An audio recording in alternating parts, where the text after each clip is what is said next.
LMS 시스템에 파워포인트로 동영상 강의를 해서 올려놓고 그거를 이제 시청을 해야 되고 그 다음에 퀴즈를 풀어야 이제 출석으로 인정하는 그런 시스템으로 되어 있거든요. 근데 퀴즈 점수는 뭐 성적에 반영할 수도 있고 반영 안 할 수도 있는데 가능하면은 퀴즈를 점수를 잘 맞는 게 좋겠죠. 혹시라도 반영이 될 수 있으니까. 그래서 어쨌든 그 두 개를 다 해야 출석으로 인정이 된다는 거. 그래서 다음 주부터 시작이 됩니다. 다음 주 추석 기간이긴 하지만은 일단은 그 대면 수업을 할 경우에는 보강 계획이 있는데 비대면 수업은 따로 뭐 쉬는 날 이런 게 없어요. 그러니까 다음 주는 그냥 강의를 들으시면 되겠습니다. 근데 시간을 제가 다음 주는 추석이기 때문에 일주일 내나 열어놓을 거예요. 그래서 여러분들이 LMS 시스템에서 언제든지 그 다음 주 강의는 볼 수가 있습니다. 그래서 다 보고 난 다음에 뭐 퀴즈를 금요일쯤 제가 설정을 해놓을게요. 금요일 날 정도에 여러분들 퀴즈를 풀더라도 출석이 다 인정되게끔. 그러니까 다음 주는 그냥 쉬시면서 시간 나는 대로 틈틈이 공부해서 그 퀴즈 푸시면 될 것 같습니다. 혹시 질문 있어요? 강의 관련해 가지고? 네.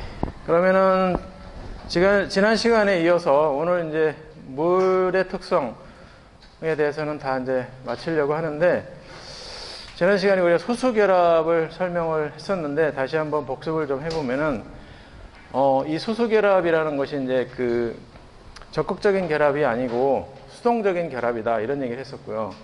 그리고 이 수동적인 결합을 우리가 연력학 법칙으로 설명할 수 있다. 연력학 1법칙은 에너지 보존의 법칙, 연력학 제2법칙은 엔트로피 증가의 법칙 또는 뭐 무질서도 증가의 법칙 이렇게 이제 보통 얘기를 하는데 요거는 이제 연력학 제2법칙으로 설명이 가능하다는 거죠.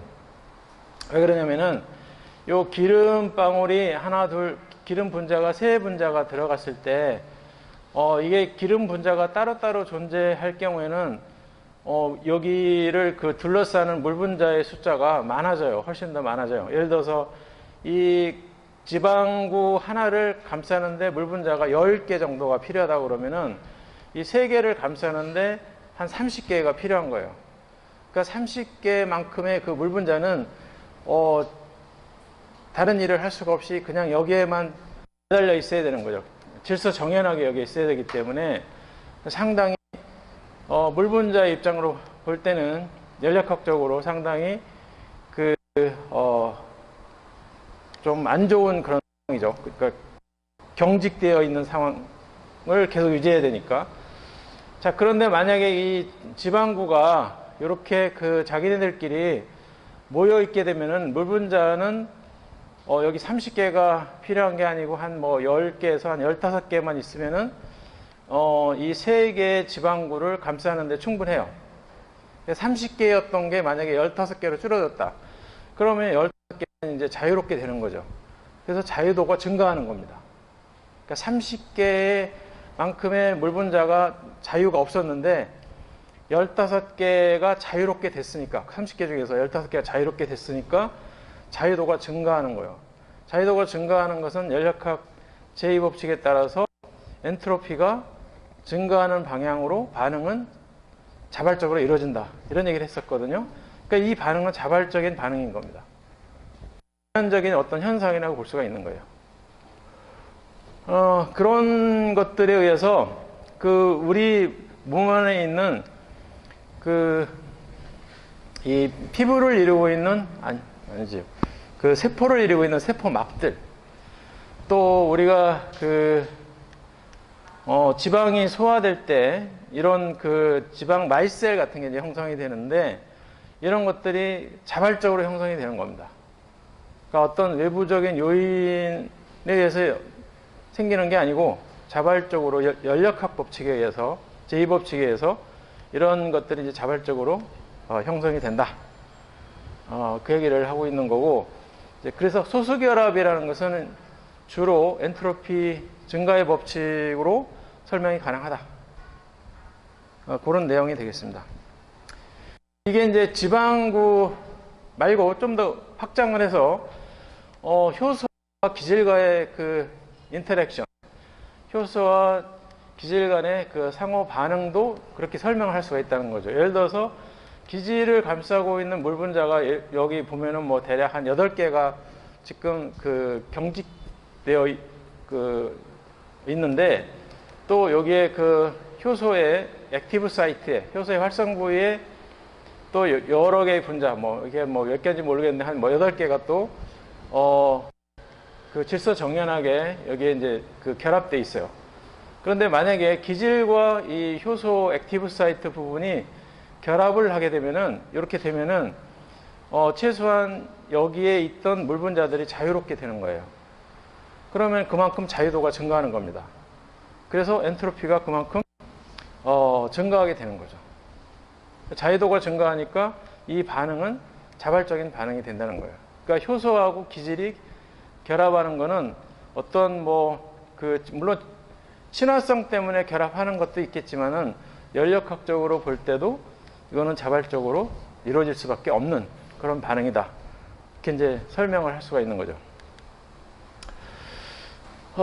이거는 이제 지난번에 설명했던 내용이기 때문에 그냥 넘어가는데, 여기에 우리가 이제 수소 결합이 굉장히 중요한 그 결합이라고 그랬고, 물론 이제 모든 결합 중에서 가장 단단한 결합은 공유 결합입니다. 그 분자 안에 있는 원자와 원자들 간의 결합, 그걸 우리가 공유 결합이라고 그러는데, 전자를 공유하기 때문에, 전자를 하나 공유할 수도 있고 2개 공유할 수도 있고 3개 공유할 수도 있는데, 어쨌든 공유를 많이 하면 할수록 굉장히 그 단단한 공유 결합이 형성이 되는데, 공유 결합이 가장 강한 결합이고, 그 다음으로 강한 결합이 보통은 이제 수소 결합으로 봅니다. 뭐 이온 결합도 있고, 뭐 하이드로포빅 인터랙션, 조금 전에 설명했던 소수 결합도 있고, 마지막에 반데르발스 결합도 있고, 뭐 그런데 이런 그 비공유 결합이라고 하는 이 4종류의 비공유 결합이 생물체 안에서는 굉장히 중요한 결합이고, 예를 들면은 DNA의 이중나선 구조, 그 단백질의 3차원적으로 이게 그 포개져 있는 그런 구조, 또 엔티젠하고 엔티바디가 결합하는 이런 구조, 또 효소와 기질과 결합하는 이런 인터랙션, 이런 것들이 다 이런 그 비공유성 결합이라는 겁니다.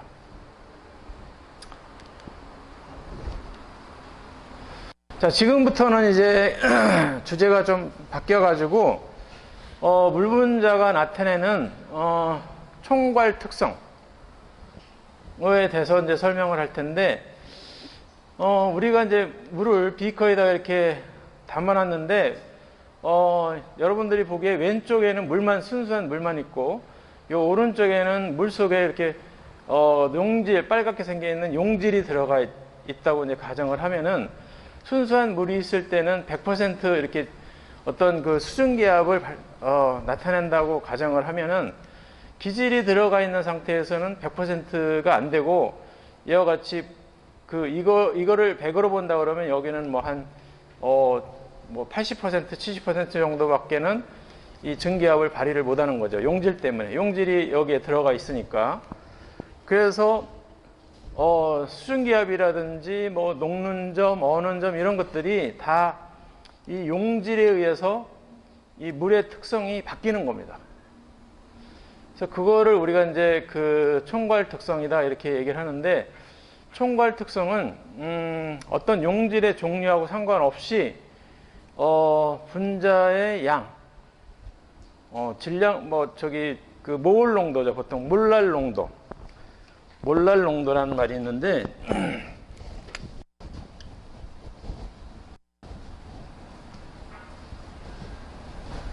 우리가 약자로는 스몰 m을 이렇게 씁니다. 그러니까 분석화학에서는 몰 농도를 보통 쓰고요. 몰라 콘센트레이션.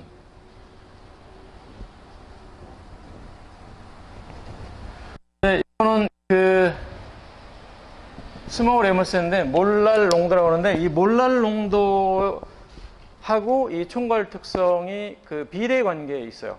어는 점, 끓는 점, 증기압, 삼투압 이런 것들이 다 용질의 종류하고는 상관이 없습니다. 그게 뭐 소금이 됐든 아니면은 설탕이 됐든 뭐 글루코스가 됐든 뭐가 됐든지 그 용질의 종류에는 상관없이 단지 그 농도, 물알 농도가 얼마큼 있느냐 그거하고만 이제 관련 있는 거죠. 그래서 여기에 만약에 설탕이 뭐 예를 들어서 1몰랄 농도가 들어가 있다.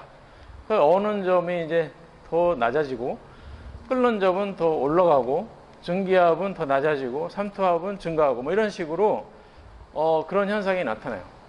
이런 거를 우리가 이제 총괄 특성이라고 하는데 그러니까 순수한 물이 있을 때 하고 용질이 녹아 있을 때 그 물의 특성이 바뀐다는 겁니다.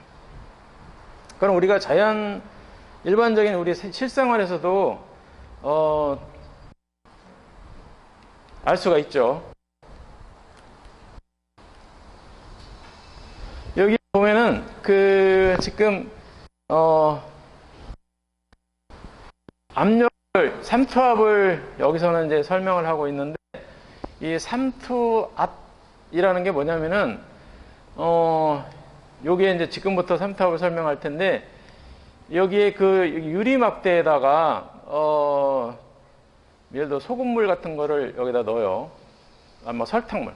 소금물은 좀 그렇고 설탕 같은 거를 이제 여기다가 녹여서 넣었습니다. 예를 들어 1몰짜리 설탕 용액을 넣었다. 그러면은 이제 근데 끄트머리 여기에는 그 세마이 퍼미어블 멤브레 해가지고 반투막으로 이렇게 만들어요. 이 전체를 반투막으로 할 수도 있고 그래서 물은 통과할 수 있게끔 이렇게 이제 만듭니다. 그러면은 이 순수한 물이 이 용액 속으로 예를 들어서 뭐 설탕 용액이라고 그러면 그 설탕 용액 쪽으로 물이 이동해 갑니다. 왜냐면은 물은 그 용질이 그 농도가 낮은 데서 높은 쪽으로 물은 이동해 가는 특성을 가지고 있어요. 그래서 그 만들어진 그 이 물기둥의 높이가 바로 이제 삼투압이 되는 겁니다. 그래서 그 우리가 삼투압을 어떻게 측정을 하느냐면은 이쪽으로 이제 물이 계속 그 이 용질의 농도에 따라서 뭐 1몰짜리는 만약에 이만큼 올라간다 그러면은 2몰짜리 용액을 넣으면은 이거보다 더 많이 올라가겠죠. 2배 정도 올라가겠죠. 만약에 3몰짜리 넣는다 그러면은 더 많이 올라갈 거고. 근데 이 올라간 높이 H만큼의 이 용액의 기둥의 그 높이가 내리 누르는 힘, 그 힘이 이제 삼투압이 되는 거예요. 그 삼투압을 이제 우리가 물리적으로 측정할 수가 있는데, 예를 들어서 이게 만약에 그 나무 막대나 뭐 무슨 플라스틱이나 유리로 되어 있다 그러면은 위에서부터 피스톤을 놓고서 내리 누를 수가 있어요. 그럼 누르면은 다시 요 밑에 있는 셀로판 같은 그 반투막을 통해 가지고 들어왔던 물들이 이제 빠져나가겠죠. 강제로 이제 밑에 피스톤을 내리면은 이와 같이. 그래서 이 그 물 수면하고 똑같은 상태로 될 때까지 이걸 내려 누를 수가 있어. 이때 누르는 압력이 그 삼투압이에요. 그 삼투압이라는 거는 물론 이제 그 이 피스톤이 누르는 압력을 삼투압이라고 하진 않지만은 이 물이 용질이 들어있는 용액 쪽으로 가려고 하는 그 경향, 그 경향을 우리가 이제 삼투압이라고 이제 그러는 거죠. 근데 그거를 측정하기 위해서 그러면은 어떻게 측정할 수 있느냐? 이와 같이 이제 물리적으로는 피스톤을 내리 눌러가지고 이 피스톤에 가해지는 압력으로 측정할 수 있다는 거예요. 삼투압을. 근데 이제 이거를 또 화학식에 따라서 어떤 그 식을 이용해서 이걸 계산할 수가 있어요. 삼투압을. 그걸 맨 처음에 그 고안한 사람이 반트호프라는 사람입니다. 그래서 반트호프 방정식이라는 게 있어. 그래서 이 파이가 삼투압을 나타내는데 파이는 ICRT 또는 뭐 그냥 CRT, 뭐 NRT 이렇게 이제 얘기하는데 요 IC는 그 몰랄 농도라고 보면 됩니다. 몰 농도라고 보면 되는데 삼투질의 농도고, R은 기체 상수고, T는 절대 온도예요. 절대 온도, 켈빈 온도. 그래서 요 IC는 NRT라고 안 쓰고 IC라고 하는 이유는, 소금 같은 경우는 물에 들어가 가지고 100% 용해가 돼서 해리 됩니다. NaCl 같은 소금 같은 경우는 Na 플러스하고 Cl 마이너스를 이렇게 해요. 근데 포도당은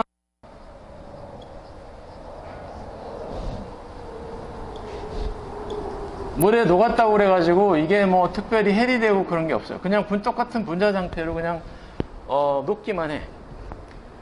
이거하고 이 NaCl하고 포도당은 그래서 삼투압이 달라요.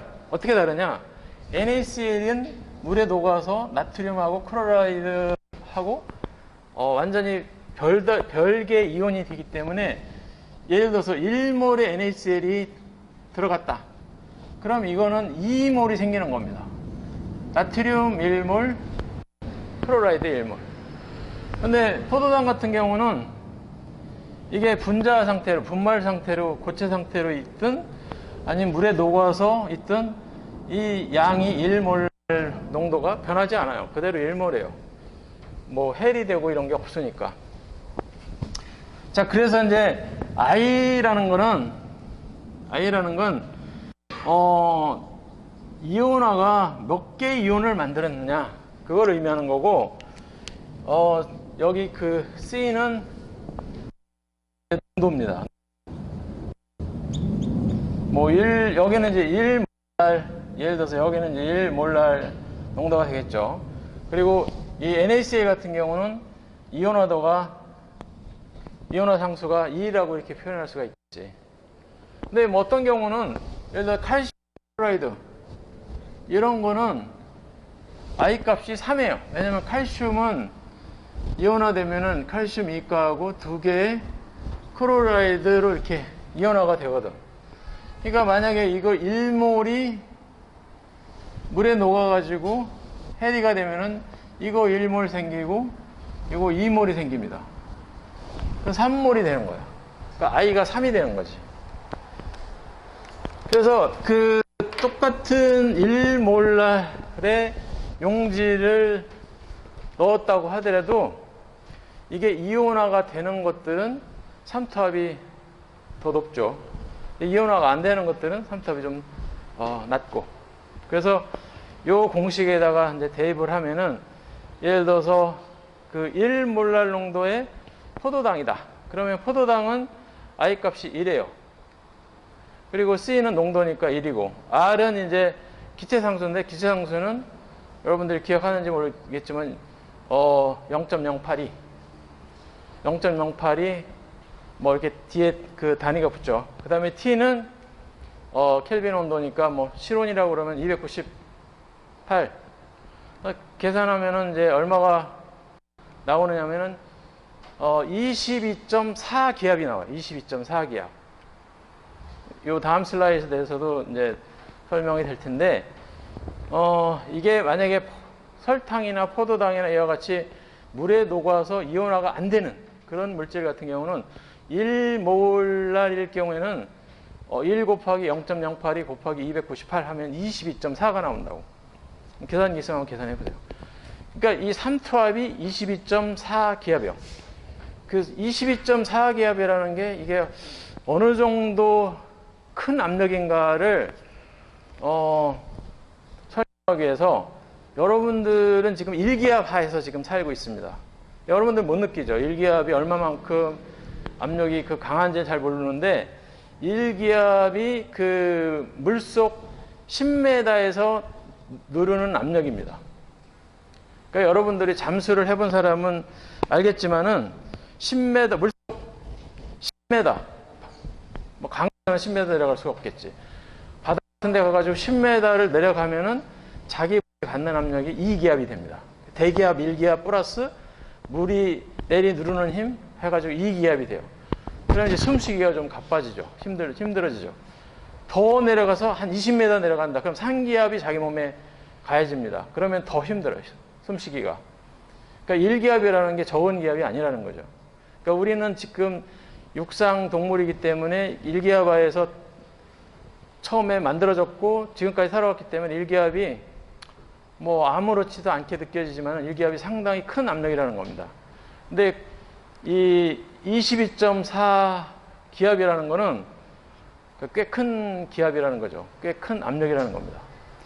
그래서 이 물을 가지고 우리가 잘 활용하면은 용매 이런 그 삼투압 이런 거를 잘 이용하면은 이 쇠로 된 드럼통도 깨트려 버릴 수가 있어요. 엄청난 압력을 발휘할 수가 있기 때문에.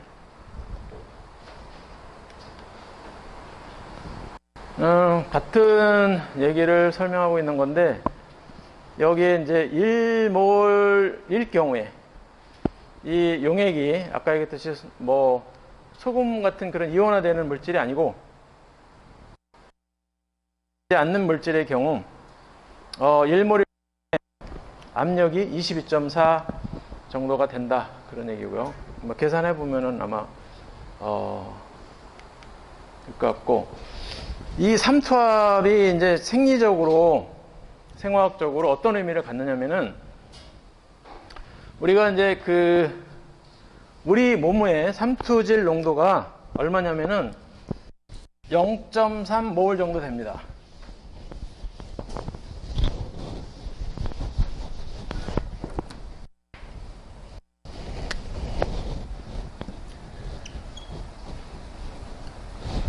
(0.3) 오스몰라리티라고도 하고 300ml 오스몰라리티라고도 해요. 이렇게 쓰기는 이렇게 씁니다. 오자는 이제 그 대문자로 쓰고요.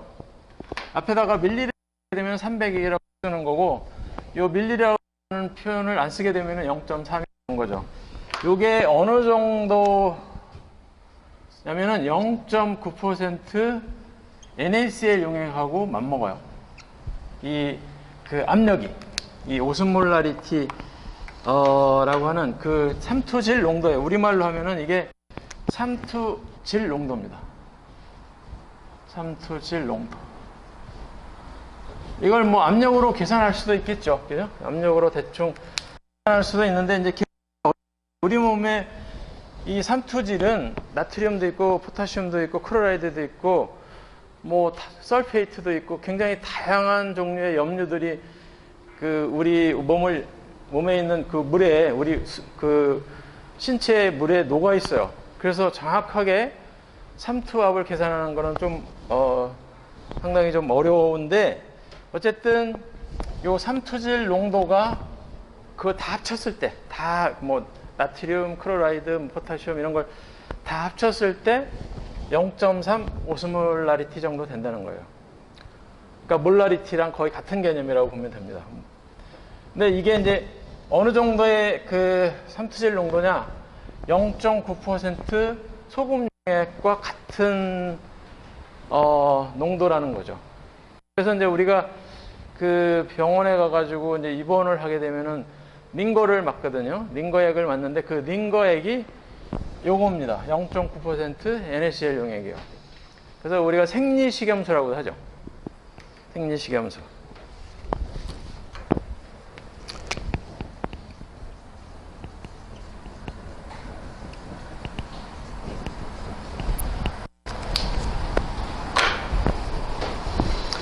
그래서 보통 열이 많이 나거나 아니면은 뭐 어떤 그 질병이 있을 경우에 수분 밸런스가 깨지기 때문에 병원에 가서는 이 링거액을 일단 투입을 하죠. 그래서 이제 우리 몸 안에 있는 이 수분을 공급을 해주는 그런 게 보통 병원에서 이제 맨 처음 하는 처치입니다.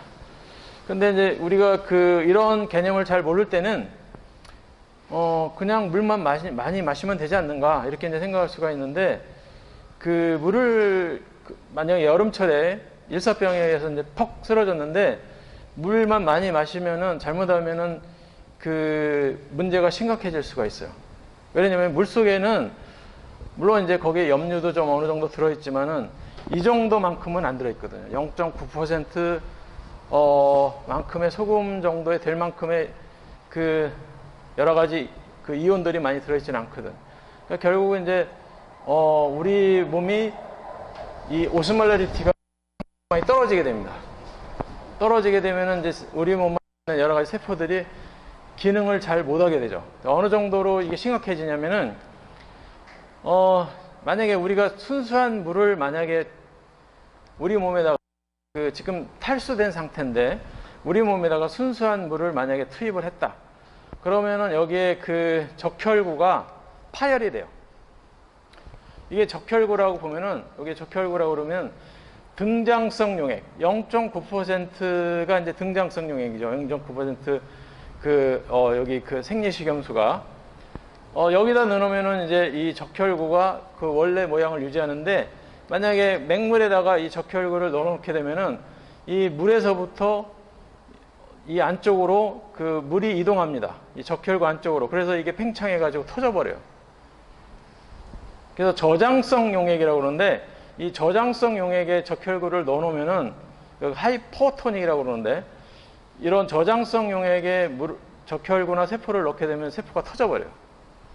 그리고 만약에 반대로 고장성 용액에 넣는다. 그러니까 0.9%보다 더 높은, 예를 들어서 바닷물이 한 3% 정도 돼요. 소금 용액으로 환산하면 한 3% 정도 되는데 거기다가 만약에 넣는다. 그러면은 이게 거꾸로 세포에서 적혈구 안에 있는 물들이 바깥으로 빠져나와가지고 이게 쪼그라져요. 세포가. 이렇게 해도 세포가 죽고 이렇게 돼도 세포가 죽어요. 그러니까 우리 몸은 항상 등장성을 유지해야 됩니다. 그러니까 300ml 오스몰 레리티가 나타내는 그 삼투압이 계속 유지가 돼야만 우리가 생명 형상을 유지할 수가 있어요. 자, 그 다음에는 이제 산염기 평형으로 넘어갈 텐데 분사과학 시간에 많이 배웠겠지만은 한 번 더 생화학은 워낙 이제 pH나 pK 이런 거를 이제 중요하게 생각하기 때문에 또 완충용액 이런 걸 굉장히 중요하게 생각하기 때문에 여기서 한 번 더 공부를 한다고 생각하면 될 것 같습니다. pH는 잘 알다시피 그 수소이온 농도를 마이너스 로그를 취한 겁니다. 그걸 우리가 이제 pH라고 그러죠. 그래서 pH가 낮으면 산성, 7보다 낮으면 산성, 7보다 높으면은 알칼리성, 염기성 뭐 이렇게 얘기를 하죠. 이 pH의 개념을 맨 처음 도입한 사람은 덴마크 과학자인 소렌슨이라는 사람이 도입을 했고요. 그래서 그 증류수 같은 경우는 우리가 이제 pH 7이라고 이렇게 알고 있죠. 근데 pH 7이라는 것은 수소이온 농도가 10의 마이너스 7승몰이 존재한다는 겁니다. 그러니까 이 물의 특성을 공부했듯이 물이 그 극성 화합물이기 때문에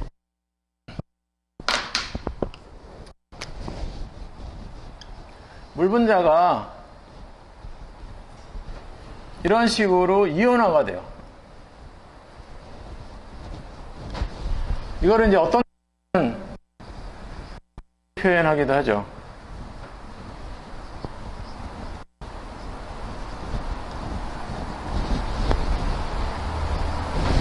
같은 개념인데 어쨌든 뭐 정확히 표현하면 이렇게 표현을 해야 맞는데 위에 이렇게 간단하게 위식으로 표현하겠습니다. 물이 이온화가 돼가지고 순수한 물이라고 하더라도 수소이온과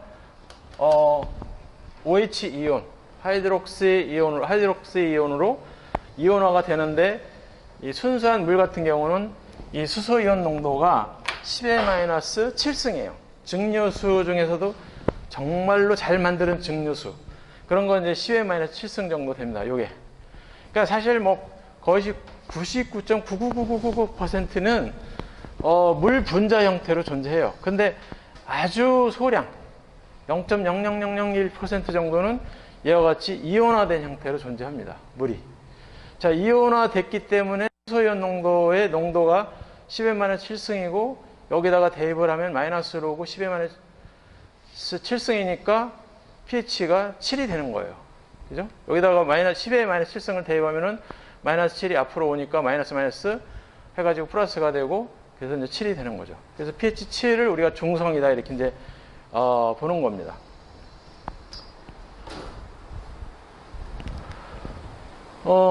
이거는 이제 조금 전에 설명했던 물 분자가 이렇게 되어 있는데, 이게 극성을 강하게 띄다 보니까 부분적으로 이온화가 된다. 수소이온과 OH-이온으로 이온화가 된다. 그런 얘기고요.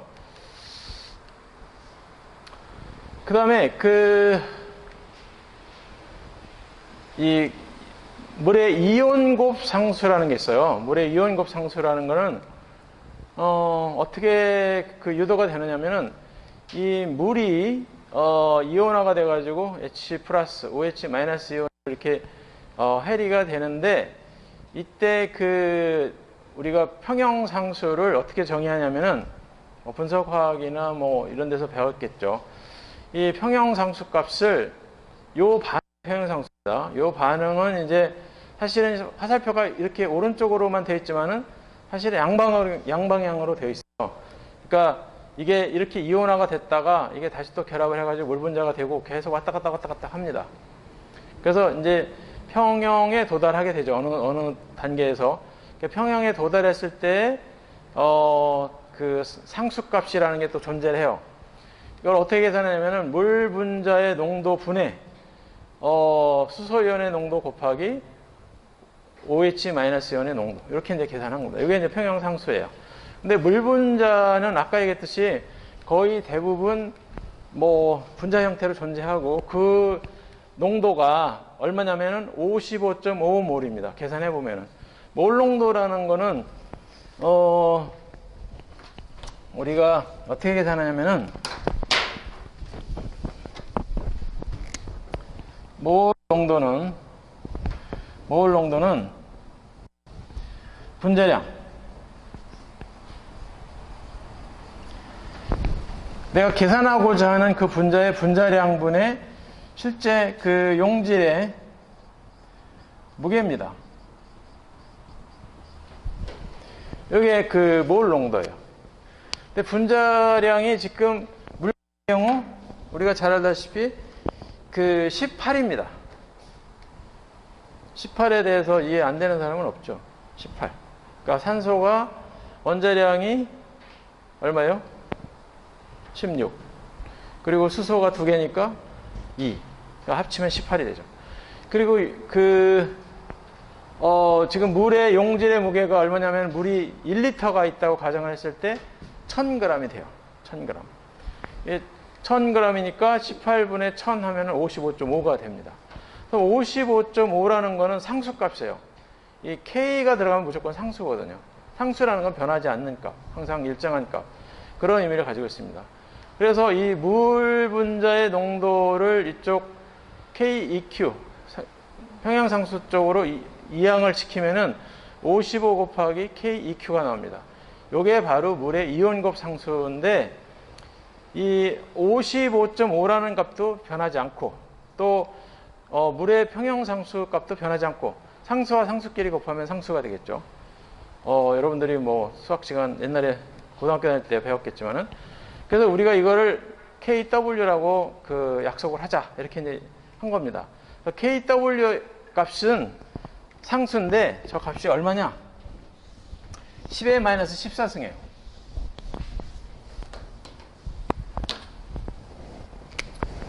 KW 값은 10의 마이너스 14승. 자, 이 값은 절대로 안 변합니다. 여기다가 산을 집어넣거나 알칼리를 집어넣어도 물의 이온곱 상수는 10의 마이너스 14승이에요. 그러니까 어떠한 상황에서도, 그러니까 증류 상태, 이게 뭐 소금이 들어왔건, 아니면 뭐 HCl 염산이 들어왔건, 황산이 들어왔건, 아니면 가성소 들어왔건, 요 값은 안 변한다는 겁니다. 요 값은 안 변한다는 겁니다. 이게 굉장히 중요해요. 이게 이제 흔들리면은 이제 나중에 pH 계산하는데 뭐 헷갈리는 거예요. 근데 이 KW 이온곱 상수는 수소이온 농도하고 OH-이온 농도를 곱한 값입니다. 자, 이게 순수한 물일 때는 이게 같아요. 이 두 개가 10의 마이너스 7승, 10의 마이너스 7승 해가지고 이게 두 개 같아. 그래서 10의 마이너스 7승 곱하기 10의 마이너스 7승 하니까 10-14승이 되는 거거든요. 근데 내가 여기다가 예를 들어서 염산을 집어넣어. 그럼 염산은 수소연 농도가 높잖아. 그러면 이 수소연 농도가 이게 뭐 예를 들어서 10-1승이 될 수도 있고, 아니면 이게 1이 됐다. 이게 정말로 강한 어떤 뭐 산을 집어넣어가지고 수소연 농도가 1이 됐다. OH-는 얼마가 되냐면은 안 변하니까 10-14승이 돼야 되는 거예요. 10-14승. 또 반대로 물에다가 내가 가성소다 NaOH를 1몰만큼 집어넣었다. 그러면은 이 OH, 물에서 온 OH는 그대로인데 내가 가성소다를 물에다가 넣는 바람에 OH 이온이 갑자기 1몰로 증가됐다. 그럼 이게 1이 되는 겁니다. 자, 1이 되면은 수소 이온 농도가 얼마가 되면 10-도 14승이 돼야 돼. 거꾸로 이번에는. 그래서 이거를 잘 우리가 이제 생각을 하고 있으면은 이 수소 이온 농도를 가지고서 우리가 pH가 계산이 되거든요. 그러니까 수소 이온 농도를 계산할 때 이 KW 값은 무조건 10-14승. OH- 이온 농도를 알면은 수소 이온 농도를 알 수가 있는 거예요. 그래서 pH를 우리가 쉽게 계산할 수가 있는 거죠. 그래서 0.1몰 NaOH의 pH는 얼마일까? 조금 전에 제가 설명했던 대로 물의 이온곱 상수는 10-14승으로 변하지 않아요. 이거는 절대로 변하지 않습니다. 이게 흔들리면 안 돼요. 무조건 기억하고 있어야 돼. 자, 그런데 지금 0.1 NaOH가 헬이 되면은 이건 100% 헬이 되거든요. 강염기이기 때문에. 그래서 OH가 0.1몰이 생긴다고. 그러면 여기가 OH가 10-7, 순수한 물일 땐 10-7승이었지만은 이게 그 0.1이 되는 거야. 0.1에다가 사실은 정확히 얘기하면은 순수한 물에서 오는 10-7승을 뭐 더해야 되겠지. 근데 더하는 게 의미가 없는 게 0.1에다가 0.0000001 더해봤자 그게 이제 이 숫자에 훨씬 미치지 못하기 때문에 의미가 없는 거예요. 그러니까 0.1 그냥 대입을 해. 그럼 수소이온 농도가 10-14승이야. 그럼 pH가 얼마냐? 마이너스로 오고 10-13승. 그래서 13이 되는 겁니다. 그래서 0.1 노르말, 0.1몰 NaOH의 pH는 이렇게 계산을 할 수가 있는 거죠. 이거를 얼마든지 우리가 응용할 수가 있어요. 이게 만약에 0.001이다. 그러면 이제 이게 그 10-3승이 되겠지. 0.003이니까. 그죠? 그러면 이제 수소이온 농도는 10에 마이너스 뭐 11승이 될 거고, 그럼 pH 값은 11이 되는 거지. 근데 이제 이런 문제가 또 생길 수가 있어요. 예를 들어서 이게 정말로 낮아가지고 10-7승을 넣어줬다. 제가 그런 문제를 냈더니 학생들이 맞춘 학생이 거의 없더라고. 10-7승의 NaOH를 용액을 만들었을 때 그 pH가 얼마가 될까 이렇게 물어봤더니 다 7이라고 적었어. 왜냐면 어떻게 계산했냐면 이 학생들은 이거 0.1몰 10-7승몰이니까 이거를 그냥 10-7승을 대입을 한 거야. 그러니까 수소이온 농도가 당연히 10-7승이 나오죠. 그러면은 아까 증류수도 7이라고 그랬고, 그 다음에 10-7승몰의 NaOH 용액도 10-7승이니까 7이 나온단 말이에요. 이게 뭔가 이상하잖아. 이 증류수나 뭐 NaH 용액이나 pH가 똑같이 7이다? 뭔가 알칼리 쪽으로 나와야 될 것 같은데 조금이라도 그게 안 나오는 거죠. 어디서 그 고려를 안 했느냐면 OH 이온 농도에서 여기다가 10-7승을 대입을 하고 또 순수한 물에서 오는 10-7승도 여기다가 더해줘야 되는 거예요.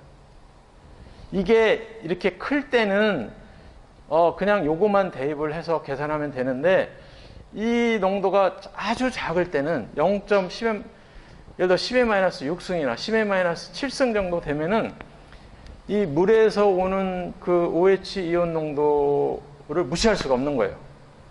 이게 뭐 거의 같은 비중이니까. 그래서 10-7승 더하기 10-7승을 해야 되는 거야. 그러니까 2 곱하기 10-7승이 되는 거죠. 그러면 여기 수소이온 농도가 이게 이렇게 안 되는 거죠. 그래서 계산이 좀 달라지는 겁니다. 이해가 됐나요?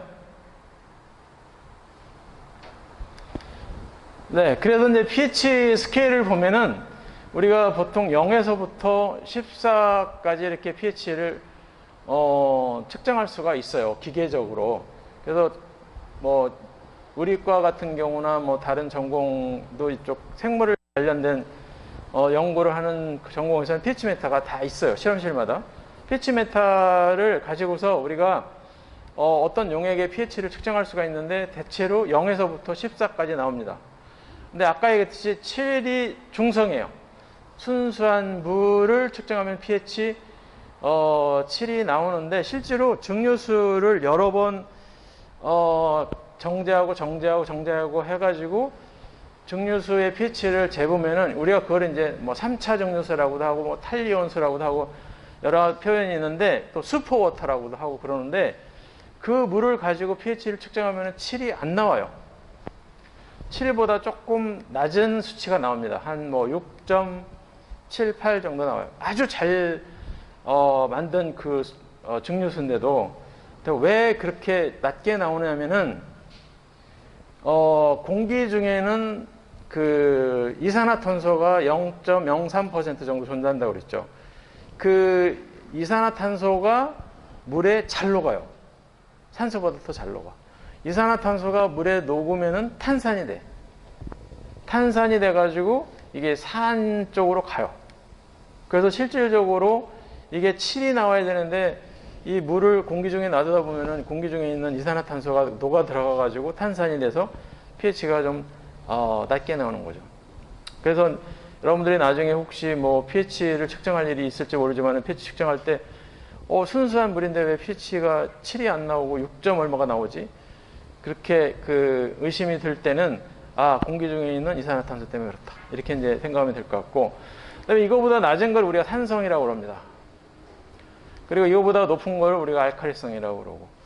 그래서 여기 수소연 농도에 정확히 연관성이 있죠. 그래서 뭐 pH 0은 1몰짜리 수소연이 1몰 존재할 때 0인데요. 로그 1이니까 0이 됩니다. 그리고 로그 10의 -1승이니까 이건 1이 되고 10의 -2승이니까 2가 되는 거고 뭐 이런 식으로 해가지고 이제 이거는 나오는 거고, 그다음에 OH 이온 농도는 자동으로 이거랑 수소연 농도가 나오면 이거랑 곱해가지고 14가 돼야 되니까 아까 이온곱 상수라는 걸 배웠죠. 14가 돼야 되는데 지금 예를 들어 1하고 뭐를 곱했을 때 14가 되고 뭐 이런 식으로 이제 이 합치면은 다 14가 돼야 돼요. 0 더하기 14, 1 더하기 13, 2 더하기 12, 3 더하기 11. 이게 다 14가 됩니다. 이온곱 상수가 나와야 돼요. 그래서 우리 실생활에서 우리가 접하는 여러 가지 물질들이 pH가 얼마 정도나 될까를 살펴보면은 맨 위에 이제 1몰짜리 가성소다. 요즘은 뭐 가성소다를 쓸 일이 없는데 옛날에는 저희들이 양잿물이라고 그래가지고 옷 빨 때 많이 썼어요. 근데 요즘 세탁제가 워낙 좋으니까 잘 안 쓰죠. 1몰짜리 NaOH가 이게 14입니다.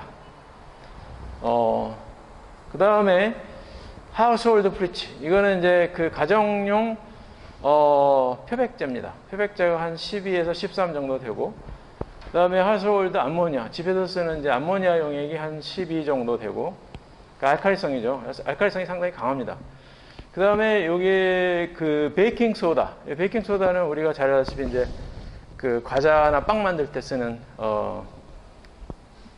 거고, 뭐 그거 말고도 집에서 가정용으로 뭐 은수저 닦을 때도 뭐 쓰고 여러 가지 용도로 쓰죠, 베이킹 파우더를. 그 다음에 이 바닷물이나 또는 그 난백, 계란의 흰자 이런 것들이 약간 알칼리성이 보이고 있고, 그 다음에 사람의 그 혈액의 pH가 대략 7.4 정도 돼요. 그래서 실험실에서 우리가 이제 그 세포를 키울 때 7.4로 맞춰가지고 세포를 키웁니다. 배지를 7.4로 맞춰요. 그 다음에 뭐 여기 우유라든지 썰라이바는 뭐죠? 침이죠, 침, 타액. 요게 이제 조금 약산성이고요. 그 다음에 이제 블랙 커피, 이게 한 5.0 정도 되고, 그 다음에 맥주나 뭐 토마토 주스나 그 와인 같은 게 한 4 정도 되고, 그 다음에 코카콜라나 뭐 식초 이런 것들이 한 3 정도 되고요. 그 다음에 레몬 주스가 한 2 정도 되고, 그 다음에 우리 몸에 위산이 한 1에서 2 정도 됩니다. 거의 1 정도 된다고 보면 됩니다. 위산이 굉장히 강해요. 그래서 식도염 이런 게 생기는 게 위산이 역류를 해서 역류성 뭐 식도염이라고 보통 얘기를 하는데, 굉장히 강한 그 산성의 위액이 위로 식도 쪽으로 넘어오면은 염증이 생기죠. 그래서 역류성 뭐 식도염이라고 이렇게 얘기를 합니다. 1몰의 HCl이 이제 pH가 0이 되는 겁니다. 자, 그 다음에는 이제 물하고 연관을 해서, 우리가 이제 버퍼, 완충용액에 대해서 설명을 할 텐데, 완충용액으로 넘어가기 전에,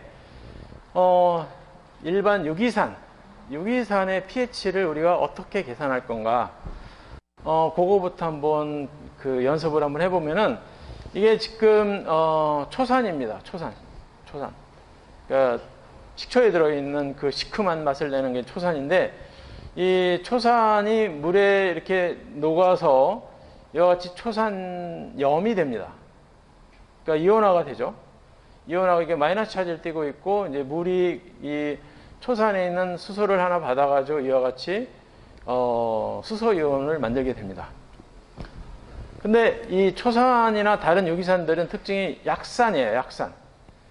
그러니까 그 해리가 뭐 조금밖에 안 된다는 얘기예요. 거의 대부분은 이런 형태로 존재하고 극히 일부만 이렇게 이제 이온화가 된다는 얘기예요.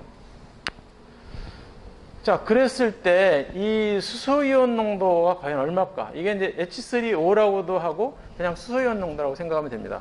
이 수소이온의 양이 얼마가 될까를 우리가 알면은 이 pH를 계산할 수가 있는 거죠. 그래서 일단은 뭐를 알아야 되냐면은, 일단 이 초산의 해리 상수를 알아야 돼요. 이 값이 주어져야 돼. 해리 상수를 모르면은 우리가 pH를 계산할 수가 없어. 근데 해리 상수는 어떻게 정의하냐면은, 요 초산을 예를 들면 초산 분자의 농도, 분자의 농도를 나타낼 때는, 농도 개념을 나타낼 때는 이렇게 브래킷을 씁니다. 그 박스처럼 이렇게 괄호를 이렇게 요런 괄호를 써요. 그 다음에 이제 위에 분자로 들어가는 것이 해리된 거, 요거 초산염 형태, 해리된 요런 초산염 형태의 이거의 농도, 그 다음에 수소이온의 농도, 이렇게 이제 씁니다. 근데 뭐 다른 산도 마찬가지지만 이 경우는 요게 X만큼 생겼으면은, 초산염이 X만큼 생겼으면은 수소이온도 X만큼 생겨요. 같은 비율로 생겨요. 그래서 이게 거의 같은 양으로 생긴다고 보면 됩니다. 근데 이 Ka 값은 이미 다른 연구자들이 다, 뭐 실험을 해서 이게 알려져 있어요. 그 책에 찾아보면은, 아니면 인터넷에 검색해보면은, 초산의 해리 상수 얼마일까요? 그러면은 이제 1.74 곱하기 10^-5승 이렇게 나와요. 이 상수 값입니다. 이것도 변하는 값이 아니에요. 어떤 상황에서도 변하지 않는 값입니다. 자, 요거를 알고 있고, 그 다음에 이제 우리가 알아야 될 게 뭐냐면, 요거의 농도를 알아야 돼. 초산이 1몰짜리냐, 아니면 0.1몰짜리냐, 0.5몰짜리냐. 이거를 알면은, 이거를 계산할 수가 있어요. 왜냐면 요거를 X라고 놓으면은, 이 수소연 농도를 X라고 놓으면은, 이 초산염의 농도도 X거든. 그럼 X의 제곱이 되는 거잖아. 그죠? 그럼 X에 대해서 우리가 풀 수가 있는 거예요. 그러니까, 이 초산 용액 같은 경우, pH를 구하려면은 초산 용액의 농도, 초산의 농도 알고, 그 다음에 요 해리 상수값. 이거는 뭐 당연히 주어지니까, 이건 알려진 거고. 그것만 알면 된다는 거지. 자, 이렇게 해가지고 이제 수소이온 농도를 알고 싶다. 그러면 수소이온 농도를 이쪽으로, 왼쪽으로 빼고, 요 K의 값을 저쪽으로 넘기면은 요렇게 됩니다. 요런 식이 되는 거죠. 그래가지고 계산을 할 수가 있어요. 그래서 만약에 지금 0.1몰 초산용액을 1리터 최종 부피가 1리터가 되도록 초산용액을 만들었다. 0.1몰의 초산을 물에다가 넣어가지고 최종 부피가 1리터가 되도록 만들었을 때 이때 pH가 얼마가 되겠느냐, 이걸 이제 계산하는 문제거든요. 자, 그러면은 이제 초산이 여기 지금 0.1몰이 있어요. 이게 해리가 돼서 X몰만큼 지금 생겼어. 염하고 이거는 같은 양으로 생기니까 X라고 이제 이렇게 표시를 하고, 그 다음에 이 초산 분자 형태에서 X만큼이 해리가 됐으니까 요거만큼은 빼줘야 되겠죠. 그래서 근데 이 값이 굉장히 적기 때문에 0.1이라는 숫자보다 이 X값이 많이 적을 거라고 예상이 되면은 이거를 무시할 수가 있어요. X를 무시할 수가 있어요, 여기서는. 근데 뭐 무시하기가 좀 잘 모르겠다, 이거 무시해야 될지 안 해야 될지 잘 모르겠다, 그러면 이제 계산하는 거죠. 그럼 2차 방정식을 풀어야 되는 거예요. 0.1 에다가 0.1에다가 이제 0.1분의 x 0.1 빼기 x분의 x의 제곱, 이게 이제 이 값은 0.74 곱하기 12-5승, 요거는 이제 상수값이니까 주어진다고 그랬죠. 이렇게 해가지고 이제 계산을 해보면은 이와 같은 2차 함수가 나오고 2차 방정식을 풀으면은 x 값이 이만큼 나와요. 0.001310 이렇게 나와요. 한번 집에 가서 한번 계산 한번 해보세요. 그러면은 이 x라는 값이 수소이온 농도거든요, 결국은. 그럼 여기다가 이제 마이너스 5구 수이온 농도 이 값을 대입을 하면은 pH 값이 나오는 거예요. 그럼 2.883이라고 하는 pH 값이 나오게 된다고. 굉장히 간단해요. pH를 계산하는 게 어렵진 않아요. 그런데 이제 아까 얘기했듯이 이거보다 더 간단하게 할 수 있는 방법은 그냥 x가 0.1보다 워낙 적으면, 예를 들어서 실제로 2차 방정식을 풀어보니까 0.001이니까 0.1보다 거의 100분의 1밖에 안 되잖아요. 그러니까 무시할 수가 있었던 거야. 무시를 해버리면은 계산이 더 쉬워. 그냥 이거를 무시해버리고 0.1을 바로 여기다 곱해. 그럼 1.74 곱하기 10의 마이너스 6승이 되겠지. 그러면 이제 x의 제곱은 1.74 곱하기 10의 마이너스 6승이니까 x는 루트 씌워가지고 바로 계산할 수가 있는 거죠. 2차 방정식을 굳이 안 풀어도 되는 거지. 그렇게 해서 풀으나 이렇게 해서 하나 뭐 값은 거의 비슷하게 나옵니다, 실제로. 근데 그게 이제 요 문제, 요거를 이제 설명을 하는 거고요. 0.1보다 x가 워낙 작을 때는 그냥 무시하고서 여기서 x를 빼주지 말고 이렇게 해도 값은 비슷하게 나온다. 별 차이가 없죠, 크게.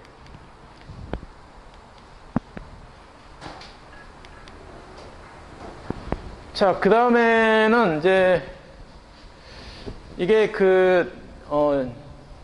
물 속에서 유기산들이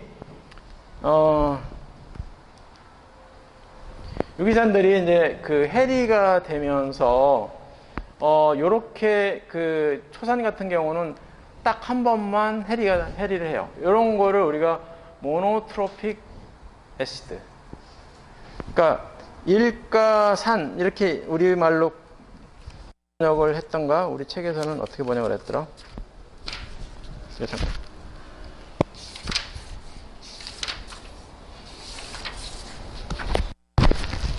네, 일양자산 또는 일양자산이라고 번역을 했고, 요거는 이양자산, 다이트로픽, 그러니까 해리가 2번 되는 거, 그 이양자산, 다이프로틱. 그 다음에 트라이트로픽도 있는데 이거는 3양자산, 그러니까 3번 해리를 할 수가 있어요. 그래서 3양자산 이렇게 이제 얘기할 수가 있는데, 예를 들어서 이제 다이프로틱 같은 경우 여기 이제 그 탄산인데, 탄산은 수소이온이 두 개를 수소를 두 개를 가지고 있기 때문에 두 번 해리가 될 수가 있어요.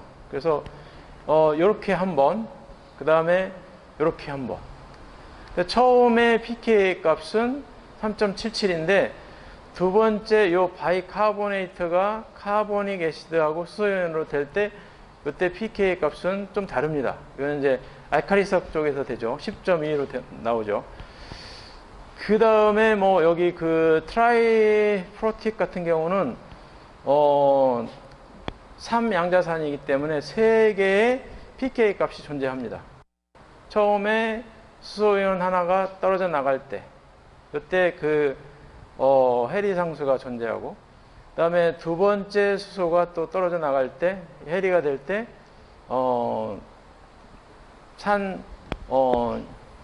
그 해리 상수가 존재하고, 세 번째도 또 마찬가지 이렇게 존재를 합니다. 이게 다 달라요. 이거 숫자를 외울 필요가 있느냐? 그건 전혀 필요가 없고요. 이렇게 된다는 것만 알고 있으면 될 것 같고요. 그 다음에 이제 이게 이제 아미노산인데, 아미노산 같은 경우도 글라이신이 아미노산 중에서 가장 단순한 아미노산인데, 여기 보다시피 두 번 해리가 가능합니다. 한 번은, 여기에 아미노산이 공통적으로 가지고 있는 게 이제 카르복실기인데, 카르복실기에 있는 OH가 떨어져 나갈 때, 2.34일 때 이제 요게, 반반씩 존재한다는 거예요. 요런 형태로 50%, 요런 형태로 50% 이렇게 존재합니다. 그 다음에 두 번째 해리할 때는 요 암모니아 그룹에 있는 요 수소이온이 이렇게 떨어져 나가죠. 그래서 이제 요거는 두 번째는 좀 더 높은 pH에서 9.6인가요? 여기서 이제 이게 형성이 되는 겁니다. 여기 암모늄 이온 같은 경우는 이제 알카리 쪽에 있는 알카리성 화합물인데, 이 경우는 이제 해리 상수 값이 높아요.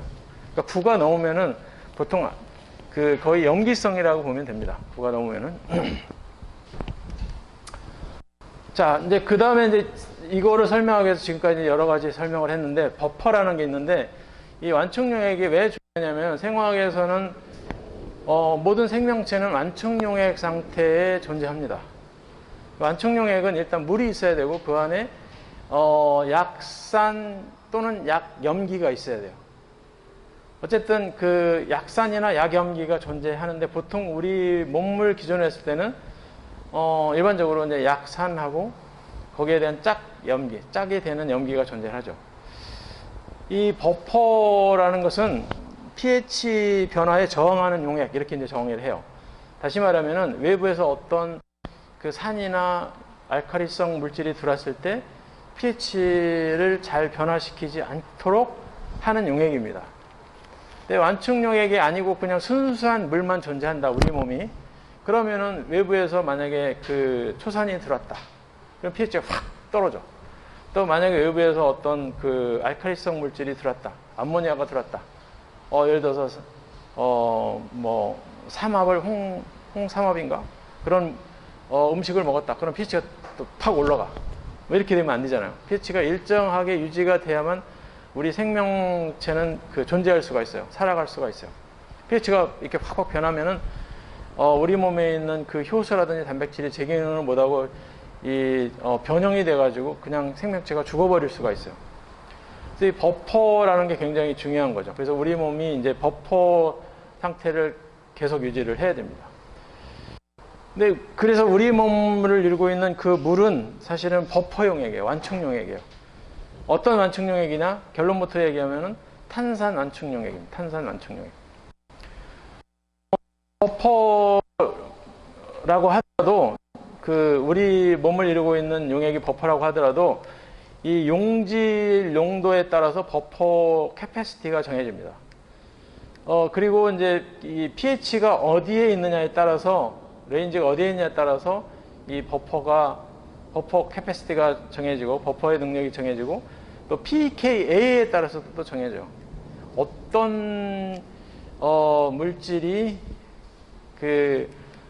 pK 값이 얼마냐, 그거에 따라서도 이제 바뀐다는 거죠. 우리 몸은 아까 얘기했듯이 pH 7.4입니다. 7.4일 때 이 우리 몸을 이루고 있는 여러 가지 용질들이 pK 값이 7.4 정도면은 가장 좋은 거죠. 그러니까 이게 같을 때 pH하고 용액의 pH하고 pK 값이 우연히 이게 일치가 됐을 때 이 버퍼 용량이 최대가 됩니다. 그래서 만약에 그 pH 단위로 1 유닛들을 벗어나 버리면은 버퍼링 그 능력이 없어져 버려요. 버퍼를 더 이상 버퍼 작용을 잘 못하게 됩니다. 그래서 버퍼링 레인지가 이 pK 값을 기준으로 해서 플러스 1부터 마이너스 1 그 사이. 만약 pK 값이 5다. 그러면은 4에서부터 6까지만 버퍼가 가능해요. 버퍼 작용을 할 수가 있어요. 완충 작용을 할 수가 있어요. 지금 초산을 예를 들면은 초산이 지금 이제 완충용액의 자격을 갖추고 있습니다. 왜냐하면 약산이고 또 이와 같이 이제 짝 염기를 만들 수가 있어요. 그래서 Ka 값은 이렇게 정의를 한다고 아까 얘기했었죠. 초산 분자 형태 분의 요 수소연 농도, 그 다음에 짝 염기의 농도 이렇게 이제 정의를 합니다. 그래서 이 초산 같은 경우 아까 pK 값이 4.76이라고 그러는데 주변에 용액이 pH가 4.76이라고 그러면은 pK 값하고 같아지기 때문에 완충력이 최대가 됩니다. 그리고 완충력을 잃어버리는 영역은 pH 5.76보다 더 크거나 요 pK 값에 마이너스 1을 뺀 3.75보다 3.76보다 더 작으면은 완충 작용을 못해요. 그러니까 요 pK 값을 기준으로 플러스 1 또는 마이너스 1 요 레인지 안에서만 완충 작용을 할 수 있다. 그런 얘기가 되겠습니다. 그래서 여기에 뭐 여러 가지 완충용액들 종류가 나오는데 여기 초산도 있고 뭐 여기 산도 있고 뭐 여기 암모니아도 있고 그런데 다 자기가 할 수 있는 완충 영역이 여기 정해져 있어요. 아까 초산은 3.7에서 5.76. 그다음에 뭐 인산 같은 경우는 여기에 나와 있듯이 뭐 5.86에서 7.86. 암모니아는 8.25에서 10.25. 이런 식으로 자기가 그 완충 작용을 할 수 있는 영역이 정해져 있습니다. 그래서 이게 이제 굉장히 중요한 방정식인데 이 완충용액에서 pH를 계산하는 방정식이 있는데 이것을 핸더슨 하셀바흐 이퀘이션이라고 그러는데 요거를 이제 처음에 유도한 사람이 되겠죠. 그래서 이 공식을 여러분들이 잘 외워두는 게 좋고요. 이 공식이 어떻게 유도가 됐냐면은 지금 아까 어떤 약산이 있을 때 약산은 부분적으로만 해리한다고 그랬습니다. 100% 해리하는 게 아니에요. 부분적으로만 해야 돼요. 그래야 완충 용액으로서의 가능해요. 이게 이제 해리할 때 해리 상수는 HA분의 H 수소연 농도 곱하기 짝 염기의 농도 이렇게 할 수가 있고 여기서 수소연 농도를 바깥으로 빼죠. 그러면 이렇게 할 수가 있습니다. 빼고 K를 저쪽으로 넘기고 그 대신 이제 요거를 뒤바꿔 줘야 되겠죠. 요거를 뒤바꿔 주면은 수소연도 왼쪽으로 오는 사이에 이제 사실 분모로 넘어가야 되는데 분모를 안 만들고 그냥 놔뒀어요. 그 대신 이쪽을 뒤집은 거죠. 그러면 KA 이렇게 되고 짝 염기가 밑으로 가고 HA가 이렇게 됐습니다. 그리고 양변을 다 마이너스 로그로 채요. 그럼 마이너스 로그 수소연 농도, 그 다음에 마이너스 로그 KA, 마이너스 로그 A 짝 염기분의 산의 농도. 자, 그러면 이제 마이너스 로그 수소연 농도는 그 자체가 pH죠. 그리고 마이너스 로그 KA는 또 우리가 정의를 pKa라고 하자 이렇게 정의를 해요. 그럼 pKa가 됩니다. 나머지 요 값은 요 분모에 있는 거하고 분자에 있는 거하고 뒤바꾸고 여기를 플러스로 만들어줘요. 그럼 로그 분모가 산이고 위가 짝 염기가 됩니다. 이런 공식을 적용하면은 어떤 완충 용액이건 아니면 뭐 산의 용액이건 알칼리 용액이건 pH를 계산할 수가 있다는 거죠. 쉽게. pKa는 그냥 주어지는 값이고 다음에 요것만 알면 되는 거죠. 그 원래 초산이 아니면은 무슨 뭐 인산이 얼마큼 들어있었는지 요것만 알면은 쉽게 계산이 되는 겁니다. 시간이 어떻게 되는지 아직 없죠. 그래서 이제 초산의 해리를 이제 예를 들어서 이제 계산을 해본 건데, 만약에 그 염을 이 초산에다가 0.5 당량 정도 이 초산에다가 집어넣었다 가정을 하면은 0.5만큼의 OH가 가해지게 되면은 이 초산이 절반은 그 반응을 해가지고, 이게 염기니까 절반은 짝 염을 만들 거예요. 짝 염을 만들어가지고 0.5가 될 거고, 그 다음에 여기 밑에 분모도 0.5가 됩니다. 왜냐면은 0.5만큼 반응해가지고 사라졌기 때문에, 원래는 1만큼 있었다고 하지만 초산이 1에서 0.5만큼 저쪽으로 이온화돼서 갔으니까 0.5만 남는 거예요. 그러면은 계산하면은 이제 4.76이 되는 거죠, pH가. 이런 식으로 계산하는 거죠. 이번에는 이제 그 염기를 0.9 당량을 만약에 완전히 프로토네이트 된 양자화된 그런 산에다가 넣었다 가정을 하면은, 아까 초산 예를 들어도 마찬가지인데, 초산에다가 0.9몰짜리 NaOH를 집어넣었다. 그러면은 이제 짝 염기 농도가 0.9몰이 되는 거고, 그거의 산은 0.1이 되는 거죠. 왜냐면 0.9, 원래는 1이 있었지만은 1이 0.9하고 반응해가지고 염으로 다 가버렸고, 나머지는 0.1만 남아있는 거죠. 자, 이렇게 되면 이제 pH 값을 계산할 때 pKa 4.76, 이것은 안 변한다고 그랬죠. 상수죠. 요거 계산하면 0.95, 그래서 합치면 5.71 이게 되는 겁니다. 그래서 이제 이 초산 완충용액으로 초산이